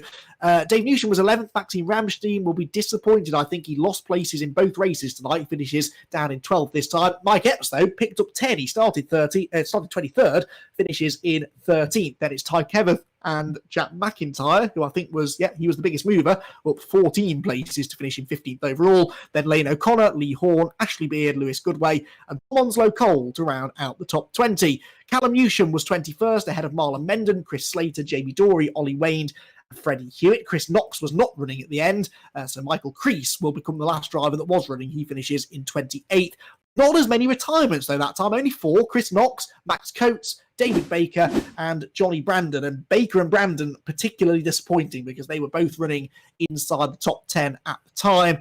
But it's been a thrilling pair of races here from Oulton Park. The cars making a brilliant sight around what really is a driver's favourite, Oulton Park, and it looks really, really very good here on iRacing in the low, late afternoon summer sun. Harper will be very, very happy with the way that his night has gone. Well, Dan and Josh, I can see, are ready and waiting to have a chat on the podium with Ed May, so we'll drag our race with Ed. We finally got there. We finally got a pro driver on the top step of that podium. Sorry about that. Yeah. Finally, we've got a pro driver on the top step of the podium. We said at the start of this championship that we want to watch for, and Dan Harper has taken the honours. Very, very good race there, Dan. You managed to get just ahead of, I think, was on lap 5 of the race, and you never really looked back since. Yeah, firstly, I'm just so buzzing to have got the win, and the last few rounds have had a bit of bad luck and some tough racing, so it's nice to come away with a lot of good points, and of course to be the first pro driver to take a win. So absolutely delighted. But yeah, it was a tough race, starting 5th, some fast guys ahead, and obviously the real front running guys behind me.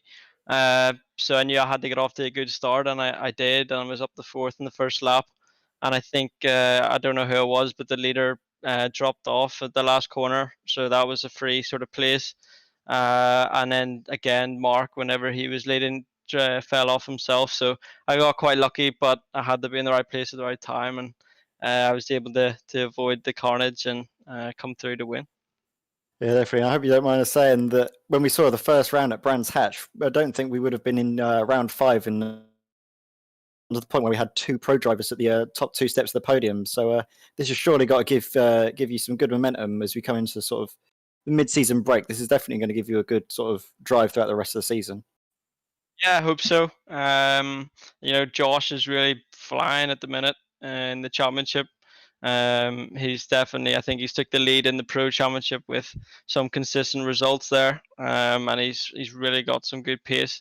So it's great for the both of us really to be first and second in front of all these guys, and I know Josh quite well, so hopefully we can keep it up in the future.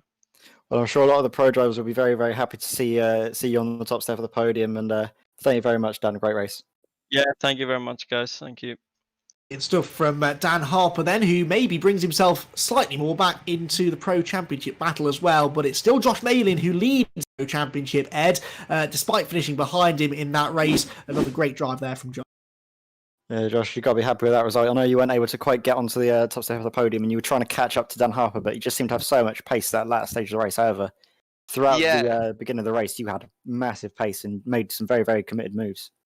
Yeah. I'd just like to say first off, for the when I was trying to overtake Mark Fletcher, I didn't hit him on my screen. I had no instant points, so I apologise if it sort of had any negative repercussions his end. But yeah, it was a really good race, and I'm gutted that I couldn't win. But congrats to Dan for the first pro win in the series. Really well driven. Well, apparently everyone's been having some internet issues across the country, so I think we can forgive you for that one, Josh. But yeah, we were mentioning as well that we saw at Brands, we didn't think that really we'd have any we'd have some pro drivers at the end, but we didn't think it'd be at this stage so early on in the championship, where it's around 5, coming into the summer break or whatever, the mid-season break. You've got to be very, very excited about the prospect of battling more at the top of the field for these upcoming rounds. Certainly, yeah. I mean, now that I know that I had the pace to be out the front, I feel like I can try and sort of carry that forward going into the other races. So it's just a case of practicing with these cars. They're very niche and they're very tricky to learn. But once you've got it, like the sim boys have mostly, then you'll be laughing. Yeah, well, it was a very, very good race. A good show that you put on for us. And well, thank you very much, Josh. No worries. Thank you very much. Josh Malin then finishes second place in our second race here in Oulton Park, but it was the championship leader, Kieran Harrison, who put in that chins drive to finish in third place. Ed, I don't know about you, but I was really impressed with Kieran in that one.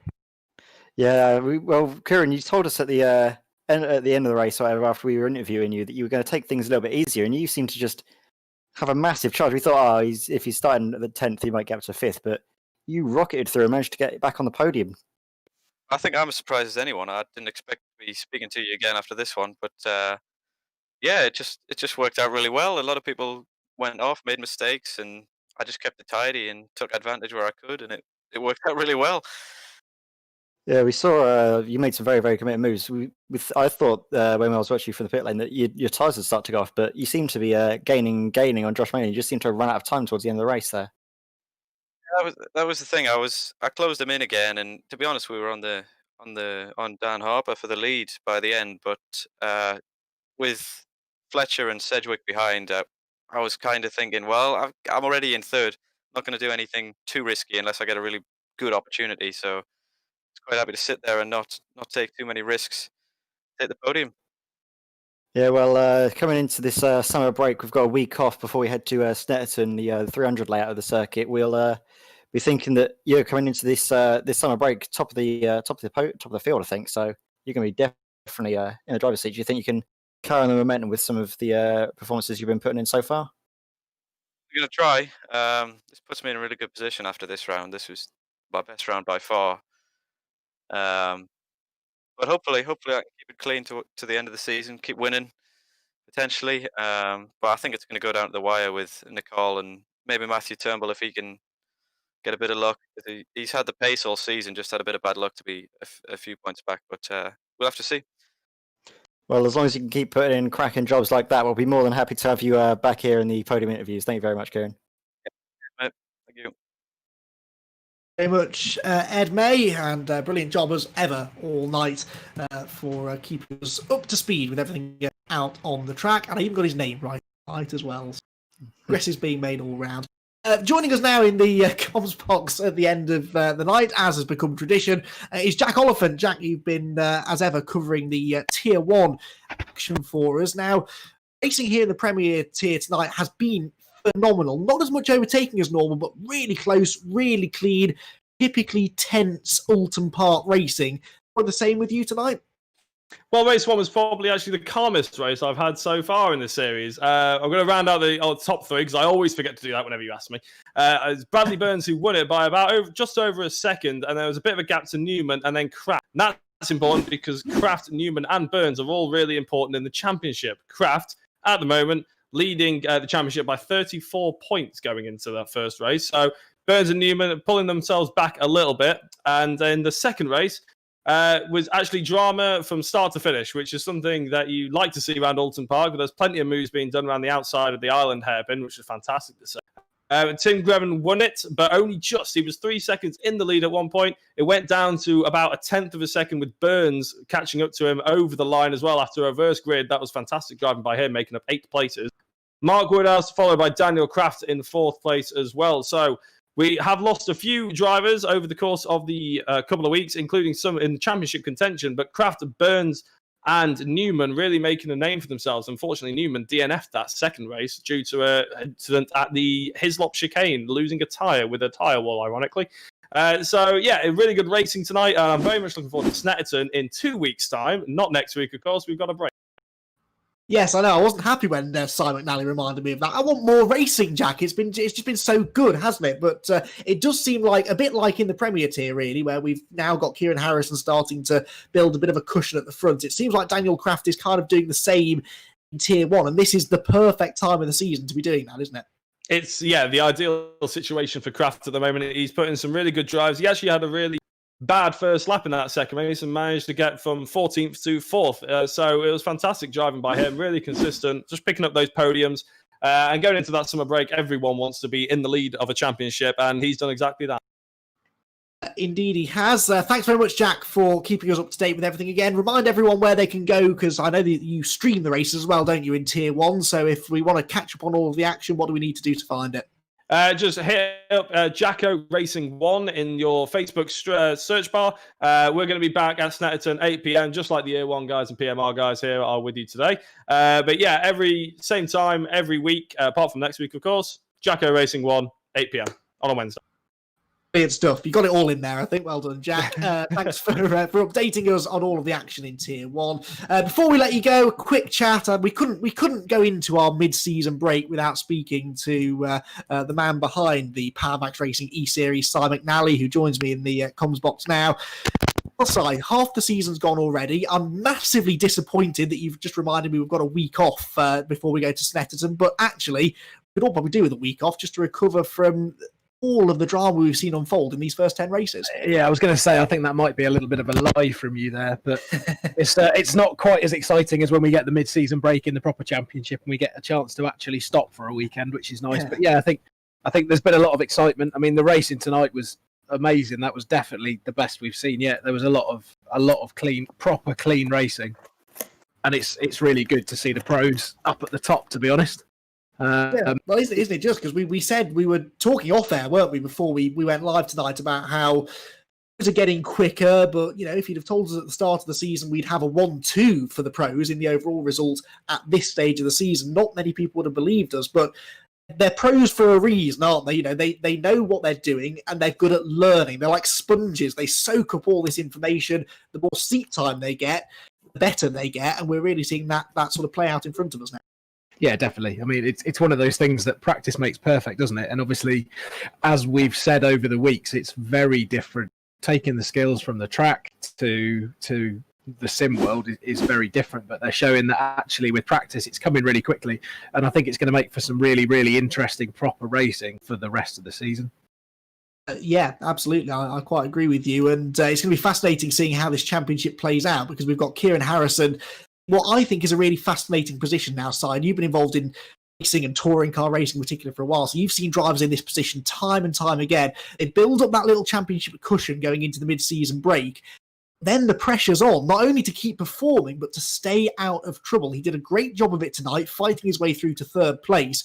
Now he's the man with the target on his back going into the second half of the season. Yeah, definitely. He did drive amazingly tonight. It was genuinely really impressive. But yeah, I think it's one of those things where at the middle of the season you start to get an inkling for who's going to be pushing forward and who could take it. But I think he's definitely got a target on his back now. But it'll be interesting to see how the rest of the field deal with that, I guess. I think he's going to have to defend quite well for the rest of the year. You're right. Well, Si, thank you very much for all of your work as ever behind the scenes. Enjoy your week off. You never know, you might get venture out into your garden and enjoy some of the summer sun we're enjoying. That is exactly what I've been doing, is gardening. It's all very interesting. I am living the dream. Times are tough, aren't they? I've heard people saying this to me. Rock and roll.